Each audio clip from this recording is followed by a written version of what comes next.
Vamos direto ao ponto. Eu acho que primeiro, Paulinho, vamos dar um passo para trás e explicar o que foi essa história da MP, qual que foi a proposta do governo inicialmente e antes da gente até mesmo avançar para discutir o que vocês acham que para de Aham. pé ou não ir para as análises. Tá bem. Cara, como é que surge a ideia do governo de majorar, né, de ampliar o IOF? O governo, a cada 2 meses, ele precisa publicar um relatório que avalia como é que está sendo o cumprimento do orçamento no período. Tá? O orçamento desse ano, por conta de problemas políticos e desavenças, idas e vindas, acabou sendo aprovado só em março, então não deu tempo do governo publicar o primeiro relatório, que teria sido apresentado ali no dia 22 de março. Ele acabou jogando isso para frente, apresentou o relatório só depois do segundo bimestre, apresentou em maio, que era para avaliar ali o que tinha acontecido nas receitas e despesas projetadas para esse primeiro período do ano.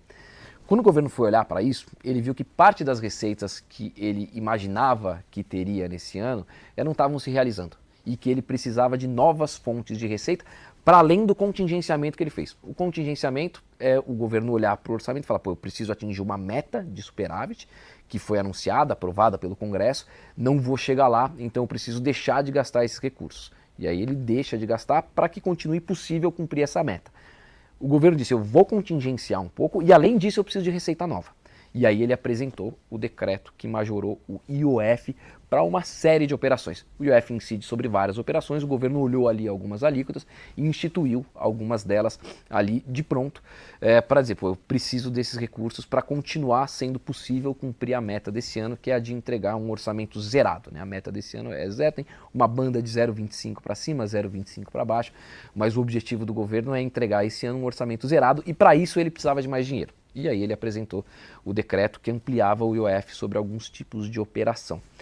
Houve uma reclamação muito grande dos setores atingidos por esse aumento do IOF.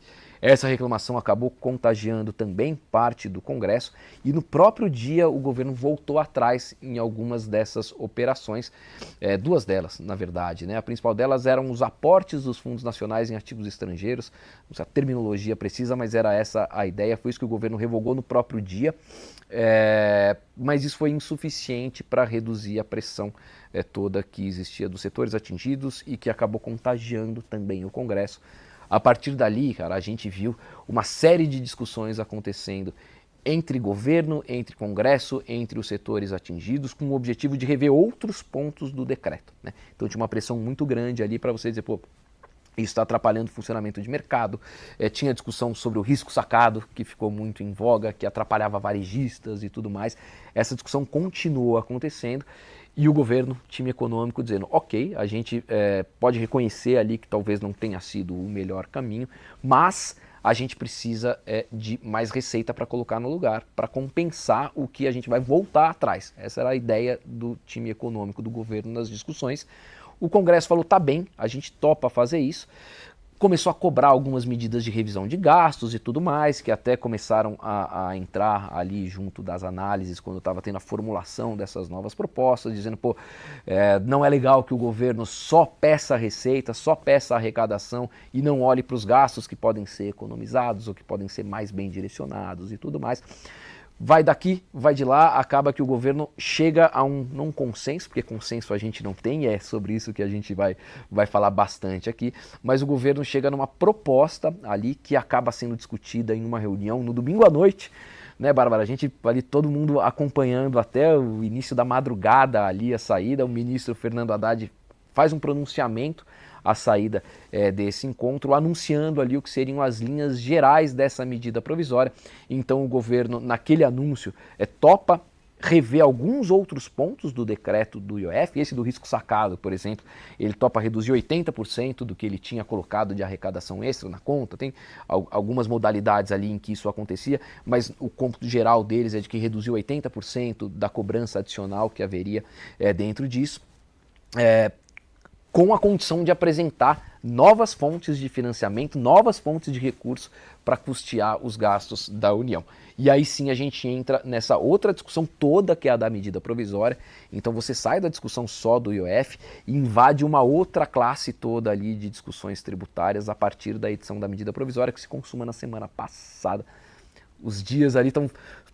Parou de fazer sentido contar as coisas em dia, já não sei se é semana passada, se... Semana passada, uns dias atrás. Alguns dias atrás. É isso. E aí você teve algumas verticais ali dentro dessa medida provisória, tentando obter receita também para compensar essa volta atrás no decreto do IOF. Então você teve ali a discussão que talvez seja a mais polêmica olhando para frente, que é a de inserir essa tributação de 5% sobre os títulos anteriormente isentos. A gente está falando ali de LCI, LCA, CRI, CRA, debêntures e tudo mais que era isento. O governo institui essa tributação mínima ali de 5%. Tem uma outra discussão numa vertical da CSLL, a contribuição social sobre o lucro líquido, que existia uma alíquota de 9%, o governo extingue essa alíquota de 9% e as instituições financeiras que pagavam esse 9% sobem de alíquota ali para 15%, 20%, a depender do caso. Você tem uma discussão também sobre tributação na distribuição de JCP. Você tem uma outra discussão sobre padronização do imposto de renda, acabando com aquela redução por tempo de permanência no produto, que também o governo decide padronizar tudo. Você tem outras mudanças ali que vão na direção da ampliação da taxação das bets, que era uma discussão longa ali que existia, e uma outra que é relevante também, que é uma restrição à compensação de crédito em empresas ali que têm atividades correlatas e tudo mais, o governo tentando fechar a porta dali.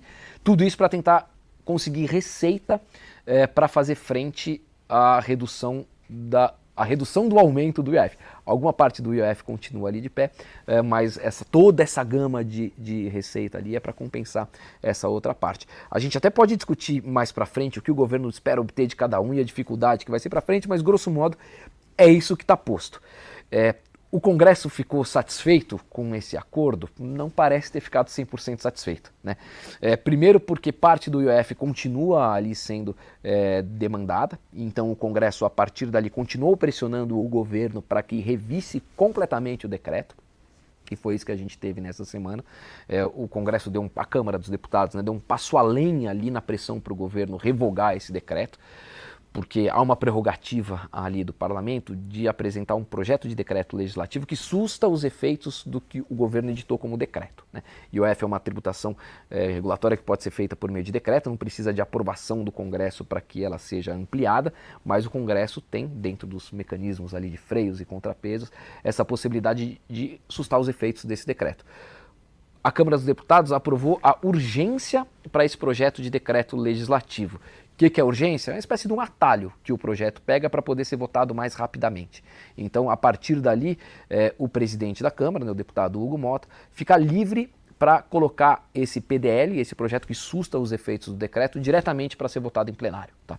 Então foi esse o fast track ali, o atalho que se pegou, ainda não se consumou, o acordo não era para votar o mérito do decreto, era só para votar a urgência, ele cumpriu esse acordo ali que ele havia feito com os líderes, a despeito de toda a pressão que a oposição continua fazendo e tudo mais, mas agora fica pronto o decreto para ser votado em plenário, se assim a Câmara quiser.